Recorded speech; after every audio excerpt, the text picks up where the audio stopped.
Hello everyone, Namaste. Welcome to the Delayed Confusion YouTube channel. आज हामीले अगर electron स्पेक्ट्रोस्कोपीको बारेमा डिस्कस गर्दैछौँ।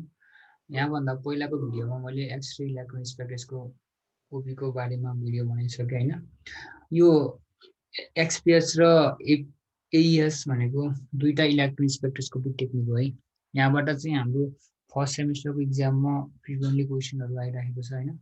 यो अगर इलेक्ट्रोन स्पेक्ट्रोस्कोपी है। अगर इलेक्ट्रोन स्पेक्ट्रोस्कोपी एउटा यस्तो टेक्निक हो होइन।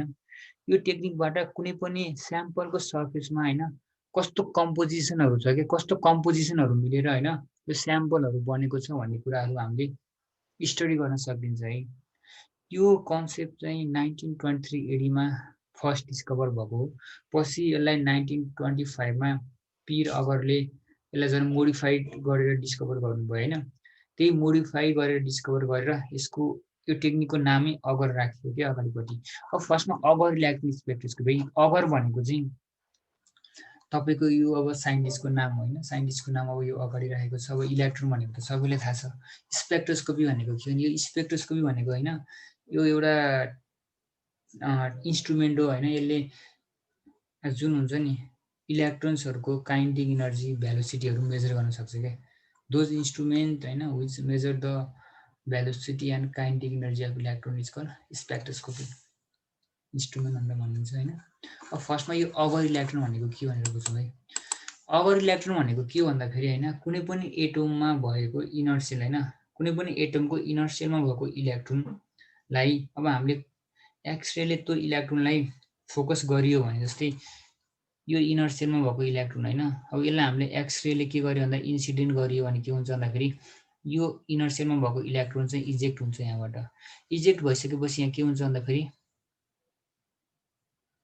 भ्याकेन्सी क्रिएट हुन्छ होइन अरू होल क्रिएट हुन्छ। यो भ्याकेन्सीमा के हुन्छ भन्दाखेरि यहाँभन्दा माथिको सेलमा भएको इलेक्ट्रोन आएर फिल हुन्छ। जब यो भ्याकेन्सीमा यहाँभन्दा माथिको सेलमा भएको इलेक्ट्रोन आएर फिल हुन्छ नि त्यो माथिको सेलमा यो इलेक्ट्रोनले के गर्छ भन्दाखेरि इनर्जी रिलिज गर्छ क्या। यहाँबाट यहाँ आउने बेलामा यो इलेक्ट्रोनले इनर्जी रिलिज गर्छ।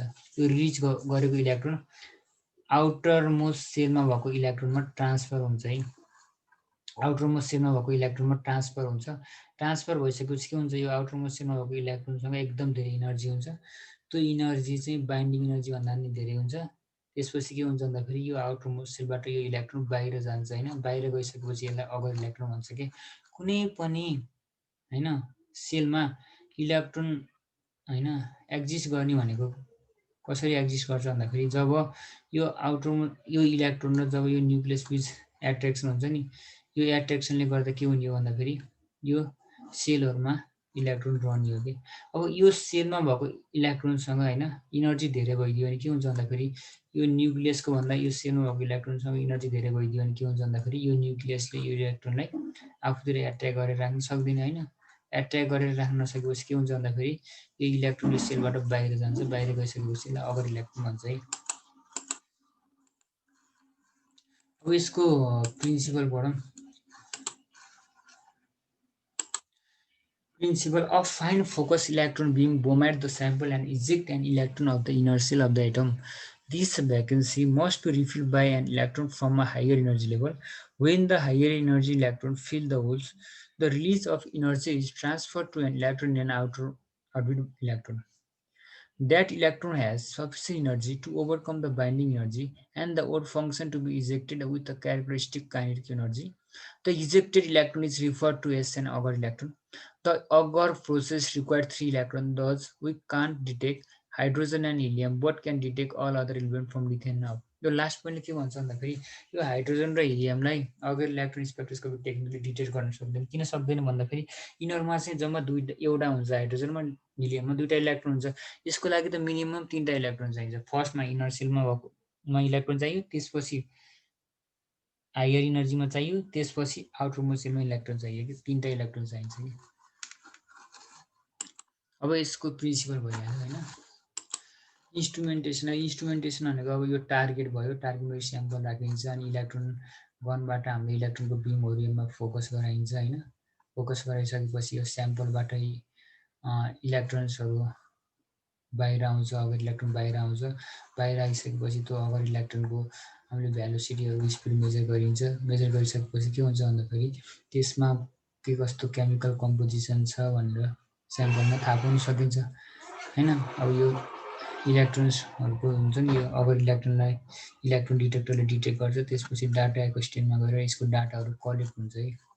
हामीलाई इक्जाममा सोध्यो भने इन्स्ट्रुमेन्टेसन हामीले यति ड्रइङहरू गरिदिए हुन्छ, एक्सप्लेनहरू गर्नु पर्दैन। Limitation of our electron spectroscopy. Analysis conducting and semiconducting samples. Samples procedure are required for non-conducting samples. Only solid specimens can be analyzed. Hydrogen and helium are not detectable as they have electron less than 3. Application of our electron spectroscopy. Surface sensitive elemental and chemical composition analysis by comparison with standard samples of known composition. Detection of elements heavier than lithium. Depth profiling analysis. अब यो depth profiling analysis भनेको के भन्दाखेरि स्याम्पलको गहिराइसम्म